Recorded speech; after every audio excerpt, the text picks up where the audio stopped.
Next, we're going to Section 4, FSS Portability Provisions. Thank you, Moon. I'm going to be covering Section 6 of PIH Notice 2016-08 in collaboration with Chris Kubacki to my right here from Phineas Consulting.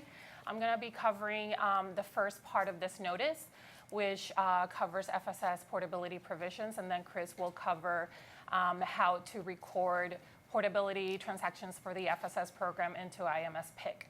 So let's get started with this.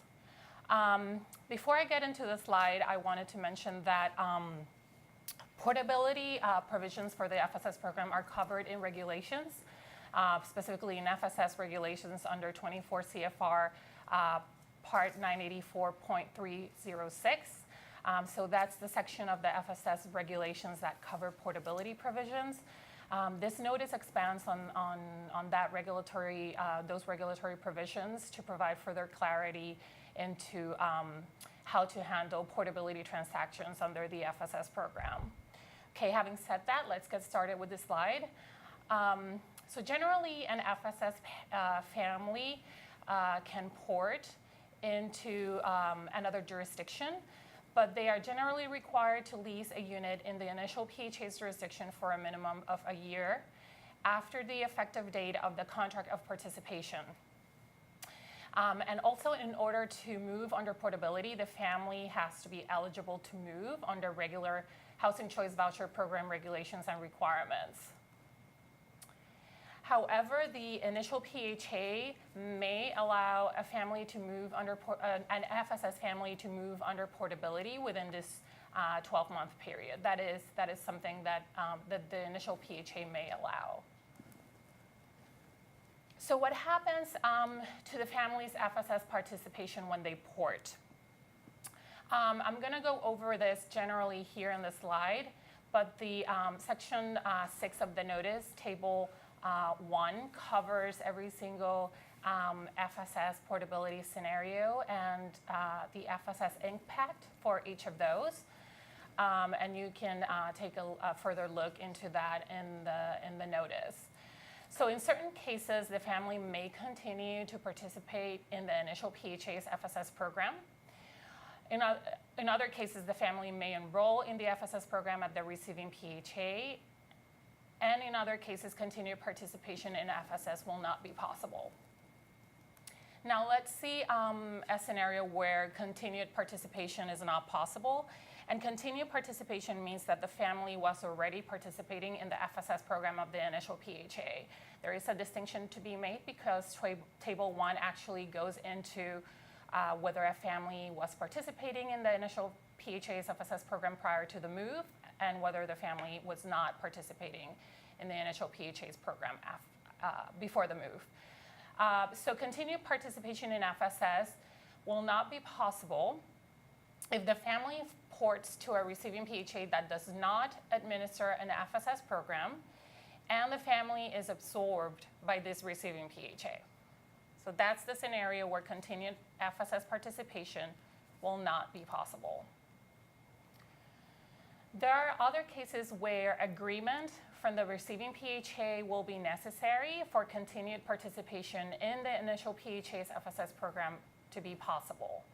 And this depends on the FSS portability scenario. And this slide provides you an example of that, and I'll get into it in a second. But like I mentioned previously, Table 1 gives you all of the scenarios, so do look at that carefully to find a response to your answer when you're processing these family moves.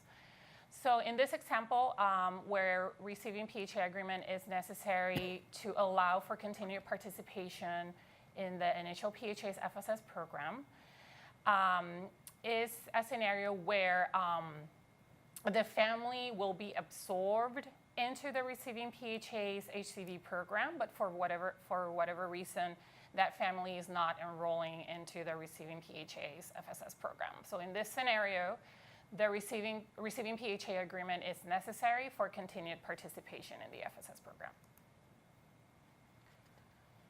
Okay, so what happens if the receiving PHA does not agree to continued participation in the initial PHA's FSS program? In this case, continued participation will not be possible, and let's see what that results in this slide.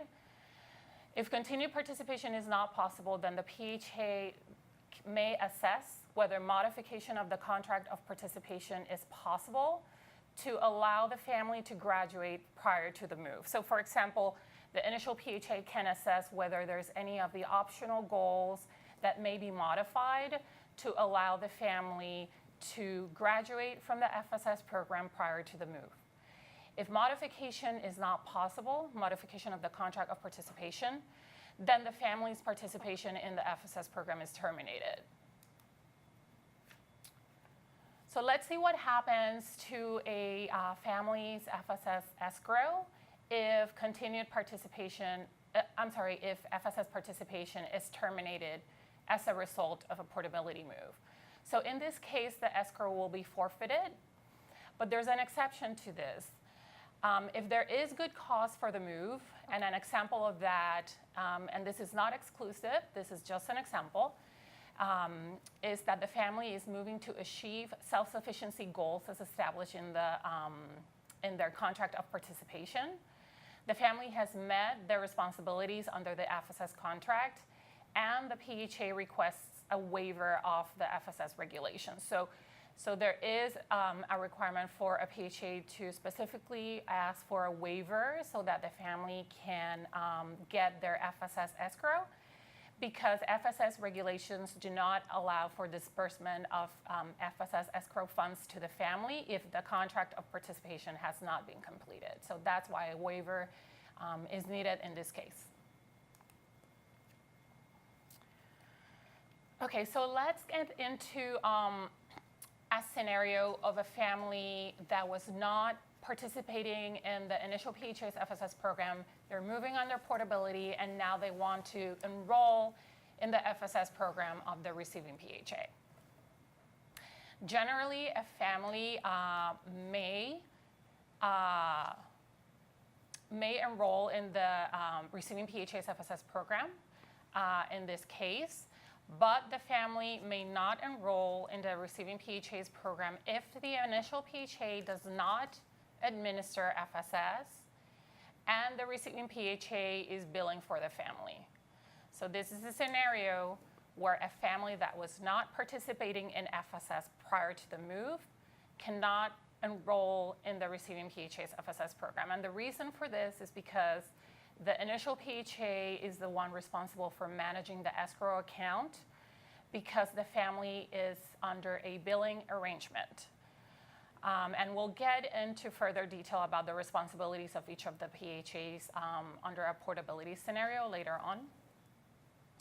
Also, the initial PHA must agree to participation in cases where the initial PHA does not administer FSS, where the initial PHA does administer FSS, but the receiving PHA is billing. And again, the reason for the requirement for initial PHA agreement is because the initial PHA under a billing arrangement is responsible for managing the FSS escrow account. Okay, so moving on, here you have the reference in section 6 of the notice that gives you further details about FSS portability scenarios and FSS impact.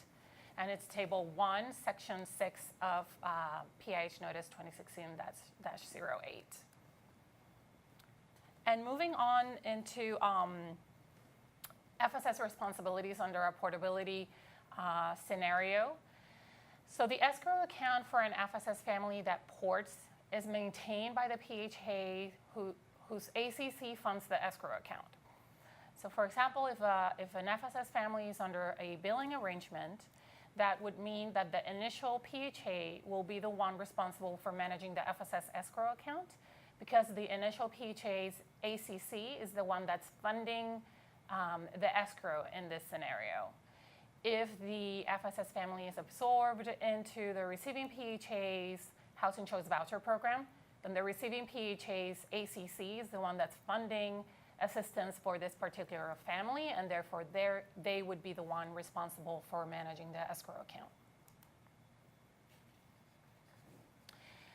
So moving on into who maintains the FSS contract, that would be the PHA that is administering the family's participation in FSS, and there will only be one FSS contract of participation for a family that ports. If the receiving PHA is the one that will maintain the FSS contract, then the initial PHA has to terminate the FSS contract with the family, and the participant will enter into a new FSS contract with the receiving PHA with a new enrollment date. Now, even though the enrollment date will be new and will reflect the enrollment date at the receiving PHA's FSS program, the expiration date of the new contract will reflect the same expiration date as in the initial PHA's contract. Also, all other baseline information included in the FSS contract, that is the initial annual income, family rent, and earned income information, will also remain the same. So it transfers from the information that was in the initial PHA's FSS contract. Further information regarding FSS responsibilities under a portability scenario is found in tables 2 and 3, section 6 of the FSS PIC reporting notice. And now moving on into how to record portability transactions for the FSS program into IMS PIC. I'm going to hand it over to Chris Kubacki from Phineas Consulting. Thank you. So the portability processing of the PIC records really just follows the business rules that were just explained. Regardless if a family ports and they're in the FSS program, there's going to be 2 508 submissions that need to be submitted into PIC. One is from the initial PHA. They'll be using the code 5, the portability move out. And then the receiving PHA will use action code 4, the portability move in.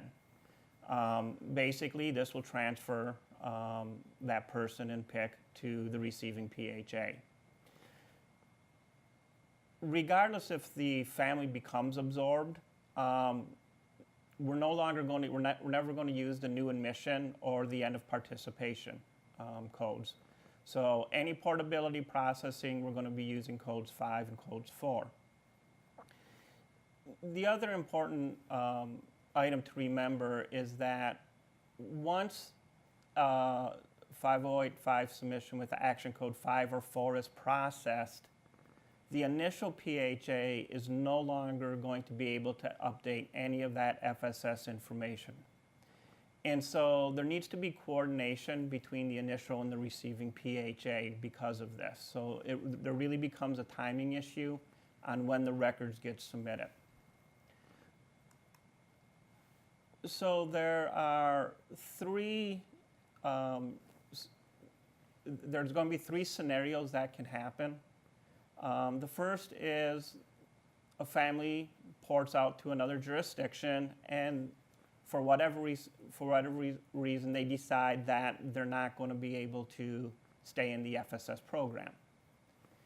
And from a PIC submission, 508 submission, the initial PHA just needs to transmit a FSS exit record, and you need to do this as an action code 8. You can't put it on the move out record. It has to be separate. And then the initial PHA is going to submit a move out record. The second scenario, which is shown in the table, is where the family ports out to a receiving PHA, and the receiving PHA will begin to work with the family under their program. So in this case, again, we only want one contract of participation for this family. So the initial PHA will run a exit record, and then they're going to go ahead and do the action code 5, the move out. The receiving PHA then needs to recognize this family, and so they're going to do a move in action code 4, and then they're going to do an enrollment record. And as just just discussed, except for the enrollment dates, the baseline information would all be the same. And then finally, if the receiving PHA needs to update that progress, the progress report or any other information, they would submit another FSS progress report. So you can think about that the exit record and the enrollment record really should tie to each other, except for the date of that enrollment. Now, the PIC system will allow the enrollment record to actually be part of the move-in record. So you can actually have the FSS addendum as part of the move-in. The third scenario is where the FSS family ports into another jurisdiction, but the initial PHA will remain in the initial PHA's program. So here again, we want one contract, and since the initial PHA will be administering the program, we're basically going to leave everything the same. However, there's still a requirement that progress reports, that addendum records, in this case progress reports, be submitted. So the initial PHA is going to submit a progress report, and then they will submit their move-out action, code 5. The receiving PHA will then do a move-in, and they will do a progress addendum. Again, the move-in action and the progress report for the receiving PHA could be submitted on the same record.